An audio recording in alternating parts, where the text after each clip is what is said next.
The night in the city was thick with the kind of silence that only comes after midnight, when the traffic lights flash for no one and the world seems to exhale. Daniel Hayes drove his rusted pickup along the dim industrial strip, his eyes heavy, his hands calloused from another grueling shift as a security guard. He wanted nothing more than to collapse into bed. But the thought of his daughter Lily, asleep in their small apartment, always gave him a second wind.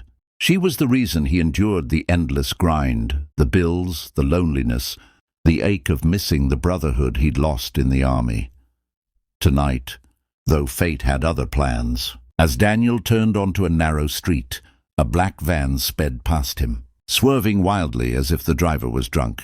He might have let it go, except in that split second. His sharp soldier's eyes caught something most men wouldn't. Through the half-open window, he saw movement inside, frantic, desperate, and then he heard it. A muffled scream, faint but unmistakable. His grip tightened on the wheel. Every instinct screamed at him to keep driving. Civilian life had rules, and those rules said to mind your business. But soldiers don't forget the code. If you can save a life, you don't walk away. Daniel's heart began to hammer, not from fear, but from the surge of adrenaline he hadn't felt in years.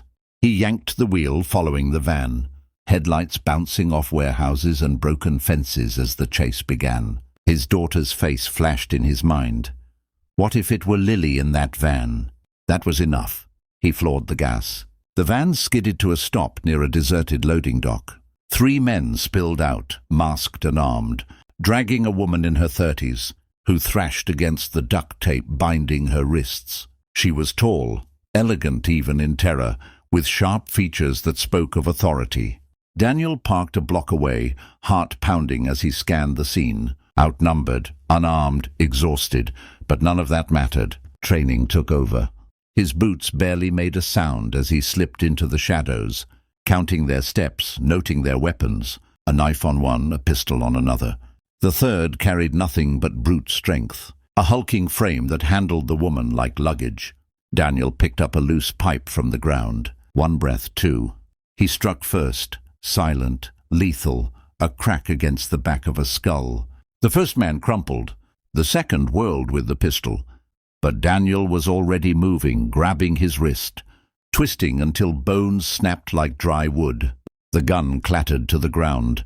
The third charged like a bull, roaring, but Daniel's combat instincts sharpened. He ducked, pivoted, drove the pipe into the man's ribs, then into his jaw. The giant fell with a crash, unconscious before he hit the concrete. The whole fight lasted less than 30 seconds. Breathing hard, Daniel looked down at his bloody hands, feeling that old, dangerous rush. The woman collapsed against him, trembling, eyes wide with shock. He ripped the tape from her. Mouth.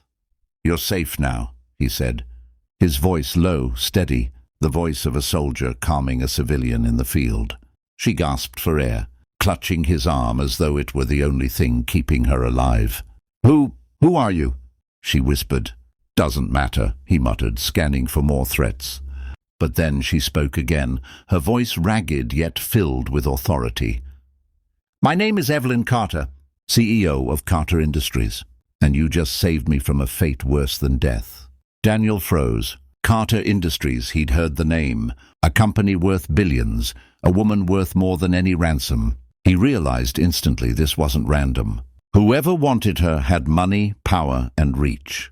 And by intervening, he had just painted a target on his back, and Lily's. The rescue should have ended that night. Daniel wanted it to. He wanted to slip back into the shadows of his small, quiet life, kiss Lily on the forehead, and pretend nothing had happened. But fate doesn't let men like Daniel walk away so easily. When the police arrived, Evelyn Carter refused to let him disappear. She insisted he ride with her, insisted he stay by her side until she was secure. Daniel protested, tried to tell her he had responsibilities, a daughter waiting at home. But Evelyn was relentless. Her eyes, still raw from terror, carried a weight of authority Daniel knew too well. She wasn't asking, she was ordering. In the days that followed, Daniel found himself thrust into a world he didn't belong in. Glass towers, boardrooms, private cars with tinted windows. Evelyn Carter lived in a mansion that could swallow his entire apartment building. Yet despite her wealth and the army of guards she could afford, she refused to trust anyone but him. "They came for me once," she told him, her voice like steel wrapped in silk. "And they will come again. You're the only one who stopped them. The only one who didn't hesitate." Daniel didn't know how to respond. He wasn't a bodyguard, wasn't a mercenary. He was just a father trying to give his daughter a decent life. But as the days turned into weeks, something began to shift. Evelyn wasn't the ice queen the newspapers made her out to be. Beneath the polished surface was a woman, scarred in her own way, scarred by betrayal, ambition, and a loneliness that echoed Daniel's own. She took time to know him, to ask about his service, about Lily, and slowly, against his will, Daniel began to let her in. Lily, for her part, adored Evelyn. The first time Evelyn visited their cramped apartment, Daniel had braced for discomfort, for judgment. But Evelyn knelt on the floor with Lily, helped her with her homework, and laughed at her silly jokes. For a man who had carried so much burden alone, watching his daughter smile that freely was a knife and a gift at the same time.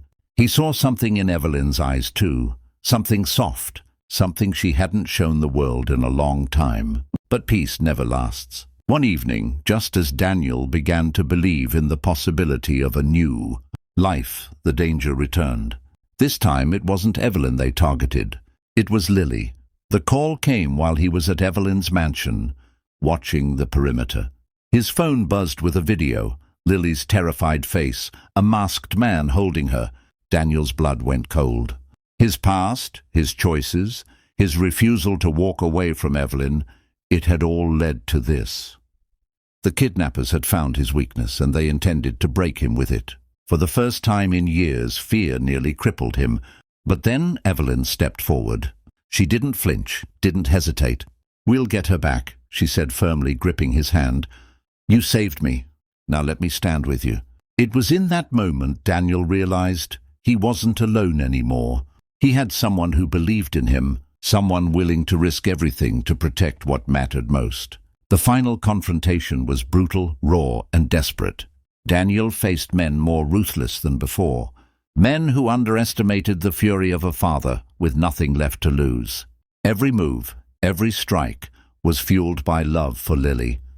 When the dust settled, when Lily was safe in his arms again, Daniel collapsed to his knees, tears breaking through the walls he had built for years. Evelyn knelt beside him, her hand on his shoulder, her eyes shining not with pity, but with pride.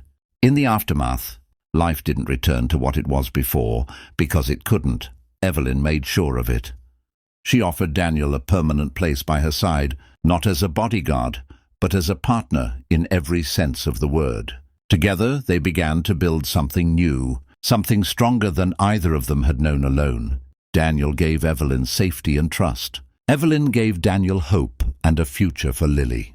And for the first time in years, Daniel Hayes believed that maybe, just maybe, his battles had brought him exactly where he was meant to be.